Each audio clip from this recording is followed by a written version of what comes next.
uncovering Warren Buffett's running feud with investment bankers.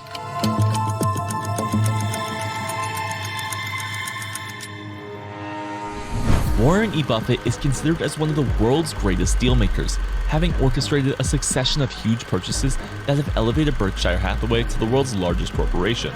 But it doesn't imply that he supports all aspects of Wall Street and dealmaking. Mr. Buffett has come down heavy often on investment bankers in his annual shareholder letters, accusing them of being short-sighted and self-serving, and for pushing deals that aren't always in their customers' best long-term interests.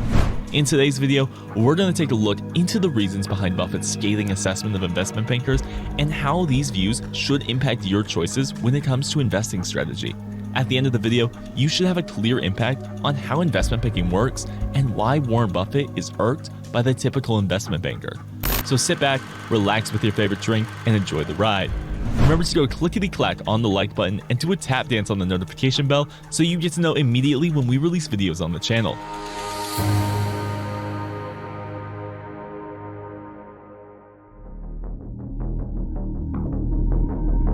In one of his famous annual letters, Buffett writes, quote, "The street's denizens are always ready to suspend disbelief when dubious maneuvers are used to manufacture rising per-share earnings, particularly if those acrobatics produce mergers that generate huge fees for investment bankers." It seems Mr. Buffett is particularly irritated by the notion that investment bankers are, well, doing their jobs and drumming up business.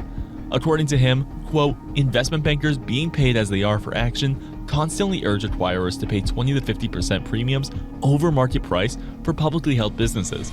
The bankers tell the buyers that the premium is justified for control value and for the wonderful things that are going to happen once the acquirer's CEO takes charge.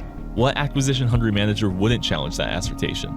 However, bankers, according to Mr. Buffett, are quick to change their tune regarding the strategic logic of a deal when a fresh opportunity presents itself. Hear him out. A few years later, bankers, bearing straight faces, again appear and just as earnestly urge spinning off the earlier acquisition in order to unlock shareholder value.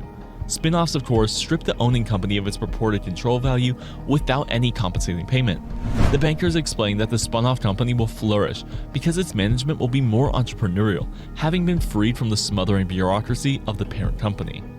Mr. Buffett claims that when pitching for acquisitions, bankers mainly ignore what he terms intrinsic value, a firm's genuine worth, rather than its book value or what it's worth to a competitor, often advising their clients to overpay for a company simply to win a bidding war. Quote, "I can promise you that long after I'm gone, Berkshire's CEO and board will carefully make intrinsic value calculations before issuing shares in any acquisitions. You can't get rich trading a $100 bill for 8 tens, even if your advisor had handed you an expensive fairness opinion endorsing that swap." Mr. Buffett also railed against bankers' infamous penchant for the better things in life. According to him, when the deal-making machine gets going, a lot of mouths with expensive taste then clamor to be fed. Among them, investment bankers, accountants, consultants, lawyers, and such capital relocators as leveraged buyout operators. Money shufflers don't come cheap. Warren Buffett has never been fond of investment bankers. Berkshire Hathaway's acquisition of Allegheny sure is a case in point. Berkshire agreed to pay $11.6 billion in cash, or $848.02 per share, for the insurance company. The real takeover deal, according to SEC filings, is $850 per share, minus any and all of the investment banking fees Allegheny incurs during the deal-making process. According to the SEC filing, quote, "Each share issued and outstanding immediately before the effective time will be canceled and extinguished and be converted into the right to receive $848.02 in cash, representing $850 per share, less the financial advisory fee due to the financial advisor in connection with the merger." According to a Bloomberg report, Buffett directly warned Allegheny that he did not want Berkshire covering the cost for its investment banking expenses, citing a source familiar with the situation. As a result, Buffett deducts $27 million from the takeover price, which is the charge Allegheny is paying Goldman Sachs to function as its advisor during the purchase process. This proves him right when he argues that money shufflers don't come cheap. Quote, "A lot of mouths with expensive taste will clamor to be fed. Among them investment bankers, accountants, consultants, lawyers, and such capital relocators as leveraged buyout operators," Buffett added in this letter. Buffett frequently completes takeover transactions for Berkshire Hathaway without the assistance of an investment bank. Instead, the conglomerate has always relied on the former legal firm of Berkshire Hathaway's vice chairman, Charles Munger, for the transaction counsel. But there is one investment banker who Buffett is willing to pay: former Goldman Sachs managing director Brian Trott. When Berkshire acquired food wholesaler McLane from Walmart in 2003 for approximately $1.5 billion, Buffett depended on Trott. In one of his famous Berkshire letters written in 2003 but released in 2004, Buffett says, quote, "I should add that Brian has now been instrumental in 3 Berkshire acquisitions. He understands Berkshire far better than any investment banker with whom we have talked, and, it hurts me to say this, earns his fee." Why the hate though? While Buffett has long sneered at bankers, he has also lavished them with praise on occasion. He obviously knows what he's talking about, having worked closely with and owned organizations with substantial investment banking departments. It's possible that he's more enraged than normal about the bankers, or perhaps something else is at work in the great investor's mind. If he can pursue just one CEO, owner, or controlling family of a significant private company to sell to Berkshire without first running a banker-led auction, his borderline intemperate Jeremiah will have been a huge success.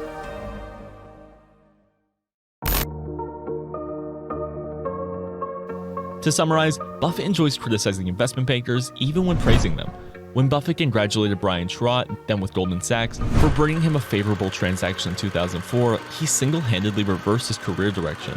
Quote, "It pains me to say this," Buffett wrote to his shareholders, before adding that Trott had earned his compensation. 4 years later, Buffett was at it again, condemning investment bankers while extolling Trott as, quote, "the rare investment banker that puts himself in the client's shoes."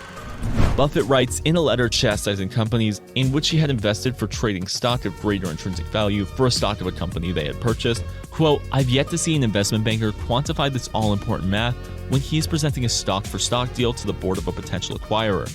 The reason for this is that bankers are paid based on the magnitude of the transactions they advise on rather than the success of the transaction for their clients." Buffett is clearly irritated by their arrangement. Quote, "In striving to achieve the desired per-share number, a panting CEO and his helpers will often conjure fanciful synergies. As a director of 19 companies over the years, I've never heard dis-synergies mentioned, though I've witnessed plenty of those once deals have closed. Post-mortems of acquisitions in which reality is honestly compared to the original projections are rare in American boardrooms. They should instead be standard practice." In case you're wondering, the helpers Buffett refers to are investment bankers. Buffett didn't end there though. He questioned the value of the so-called fairness opinions, which are documents prepared by bankers for clients in order to cover their backsides with their boards on the price and other parameters of a transaction.